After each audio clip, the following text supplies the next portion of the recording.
Hello everyone, we're back. The new format for PianoAt10. I'm going to post them at 10 o'clock at night, but I'm not going to be live anymore. Wasn't worth it. Unfortunately, the Google, YouTube, Chrome mechanism for doing it screws up. It does the wrong audio and all that stuff. So I'm going to be pre-recording them, but you can always talk to me by going to PianoAt10.com and go to the contact form and just write to me. And if you need anything answered, I'd be glad to put it into a broadcast, okay?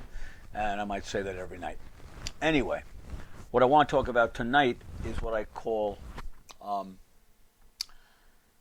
misleading slurs. And I want to talk about ghosts again because I kind of lost that video by mistake. All right, it was an early one. And these are going to be a little bit cleaner, a little bit better, I hope. So anyway, let's get started.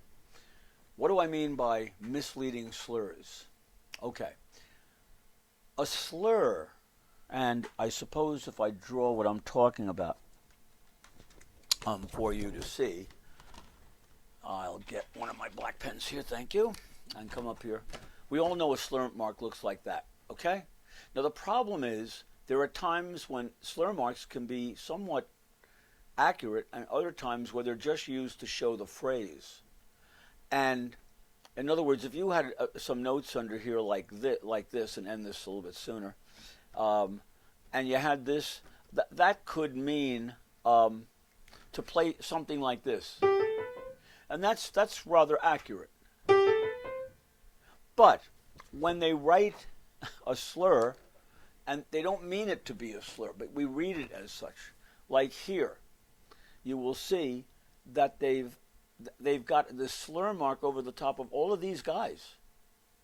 And these are not going to be played legato. That it infers, play all that legato. He doesn't mean that. I'll play that right now and show you why this is inaccurate. I'll play that it's in a piece called Tokyo Twilight by Melody Bober. And I was going through this with a student today and going, oh my God, we had to white out all of these big slurs. They're so misleading.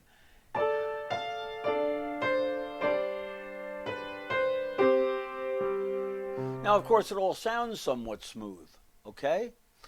But take that pedal away, and this is what I'm doing when I play that. I'm sorry, I had the wrong notes there.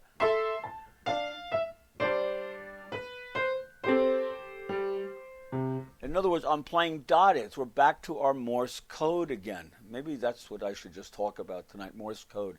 Dotted, dotted, dot. And I can keep that hand on the keys. It's fine to do that. But because of the pedal, we're not hearing that. But then kids try to play it like this. And their hands get all stuck to the keys like they had some kind of Elmer's glue on them. It's very simple. Dot it, dot it, dot. I'll show it to you again so you can see it. Right here. See that big slur? It looks like all of these, the beam there and all that stuff. It's dotted here. Let's put some red on it. Let's do some red. Let's do some editing. Let's not write what it sounds like. Let's write what we're supposed to play. We have a dotted here. I draw it that way. Red, dot, dotted. The hand is coming off. The hands are coming off the keys. And then we're going to hit these two guys. It's convenient to try to keep the top one maybe down a little longer than the other one because your hand is staying there. But again, if you just hit it and play these two like 2/8 notes and then come off the second one here and then hit these two guys, da, da. I would probably do a dot hit here and then do a da here because I want to maintain that the meter. We've talked about that every time. We have to. The meter is what makes it work. I'll do it with the count. You'll see what I'm doing. 1 and 2 and 3 and 4 and see, I'm playing those like 2/8 notes, and then yeah, and I kind of play staccato here, but I could go da dit da. That'll ensure my meter. Okay, do it again with pedal.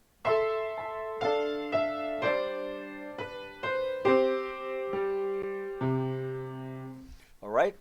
Now, the place that I saw it, that wasn't the place I saw it, but I had a clean slur mark up there. The place that I really got wild today with the lesson was right in here. He has this big slur mark across the top, and it looks like you're supposed to play these notes like this. So let me put this back up here. Like this. Sorry. Right there. And when you do that, you lose all sense of the meter. All that legato-y stuff. It's a very light staccato here, then a heavier dot it there, and then a slight dot there. Dit, dot, it, dot. Dit, dot, it, dot. So that slur mark, it was well intentioned. It meant you play those notes now in the right hand. Play them as a group. But that's not what the music is requiring of the piano player. Remember, I'll say forever, what they wrote in the book is the way it's supposed to sound, kinda. They didn't tell it how you're supposed to play it. So we have to figure that out based on the meter particularly.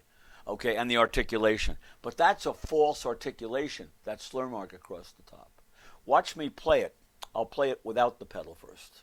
By the way, just so you can see the whole part. You have a whole bunch of a left hand, a right hand. I want to talk about those tonight, big time. This arrow and that arrow. That's a big concept, but I wanted to get into this one first. But I'll play what I just pointed to. I'm going to play it without the pedal. Okay, I'll do it again. A little sloppy. Come on, Jeff.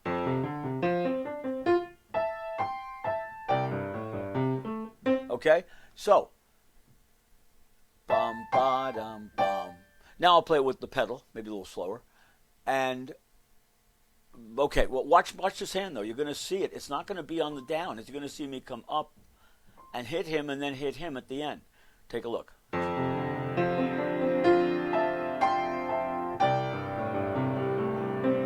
Okay, so what's on the page belies what you want to actually do. And music is filled with that. I mean, look at this guy right here. This is a beauty. Okay, right here. Look at the length of that one. Holy mackerel! Playing all that legato? I don't think so. Let's take a look at that part.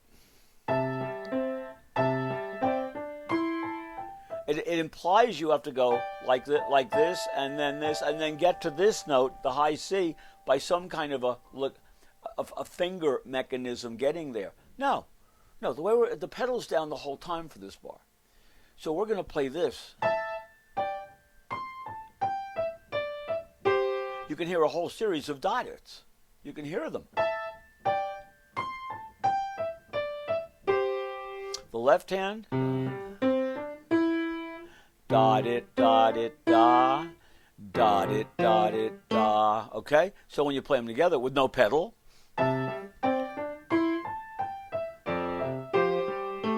you can hear them if you play them with the meter properly. You put the pedal in, everything sounds like you're hanging on to it, but you're not.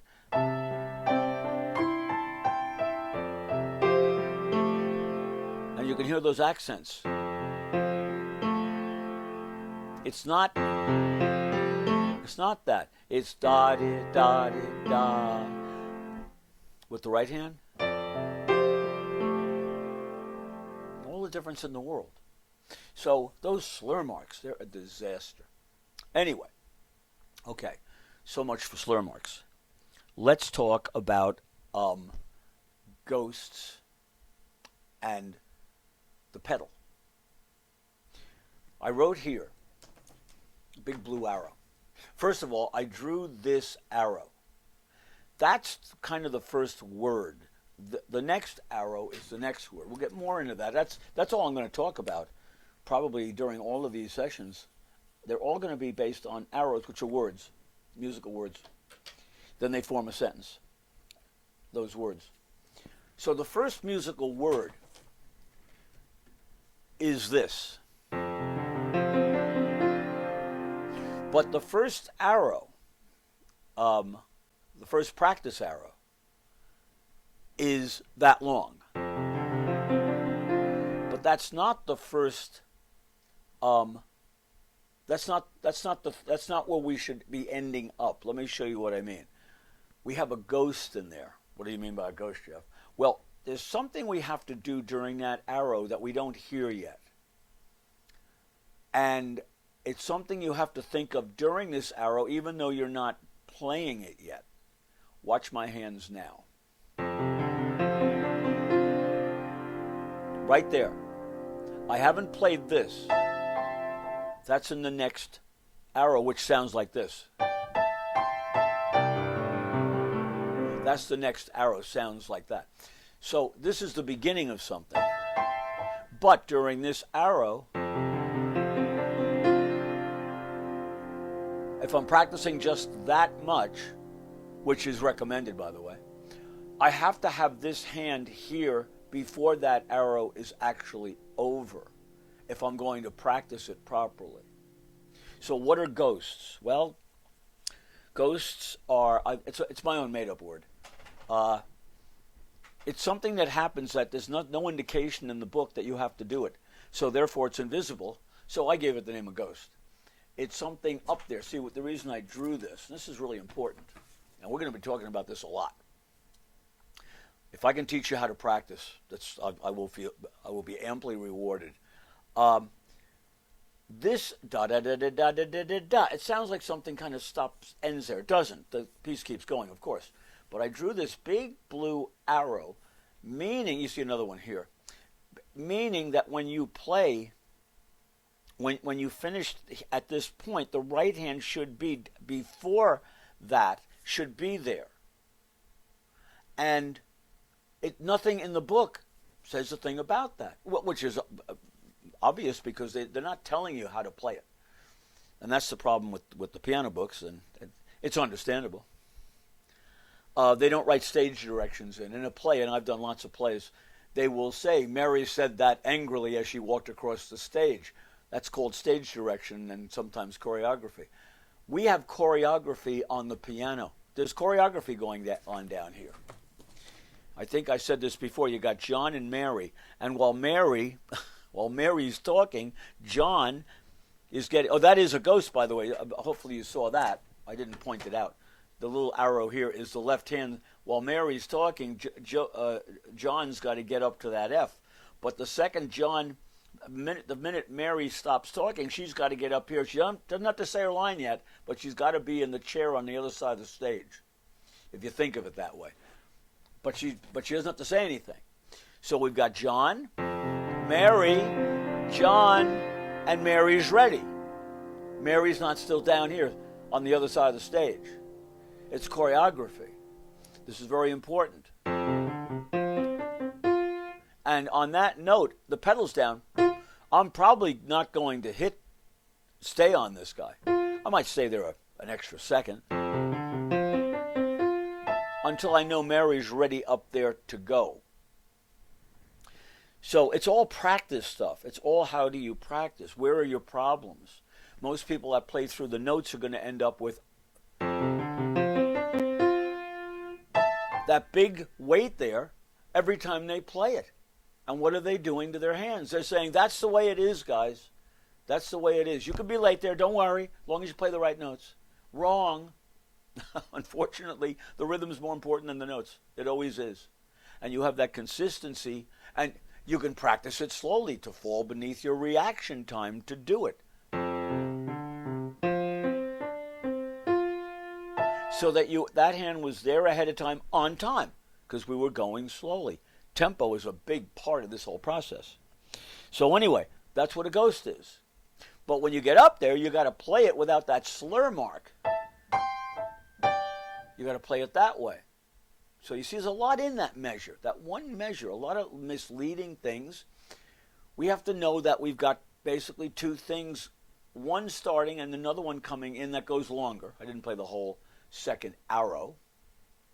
I will if you take a look at it. And by the way, after this guy goes, who are we talking here? John, Mary, John. When Mary's up here, John's going back down to a low C here, another ghost. And right after that, Mary's got to come down to here, and then John's got to go back over to here. Watch how much choreography there is here. It's a lot. But we got to break it down so that we understand it. So, we just ended here before.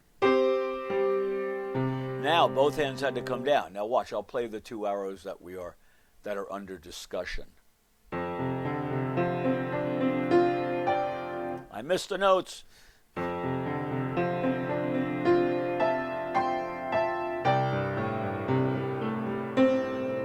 You can see how much, there's a lot going on. But when you play it without the pedal, it sounds pretty awful. But that's all right. We have to learn to get things on time. It doesn't matter if they sound great at first. It's all the choreography first.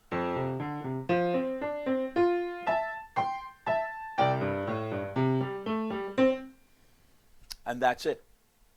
That's it. That's what ghosts are. Ghosts are things you need to do that aren't written on the page, so I write them in. Blue arrows, generally. And slur marks, don't trust them. Find your meter and find out where those accented notes are. I cannot accent these two if I don't lift up on these two. I've got to come off these two to make that more accented. I don't have to come far, but I got to be off them to make it louder. And the pedal hides all of those short notes. It just hides them. Sometimes we actually want people to hear them, but in this case we don't. And they don't hear them, but we have to be doing them. So anyway, I hope I hope this was an interesting thing. I'm looking at my watch, and that was pretty quick, actually. So I will, I have to redo the one on chromatic scales. I'll probably redo that tomorrow and use this brand new system, okay? So anyway, I think it's going to work a lot better. Anyway, when words fail, music speaks. I'll see you later.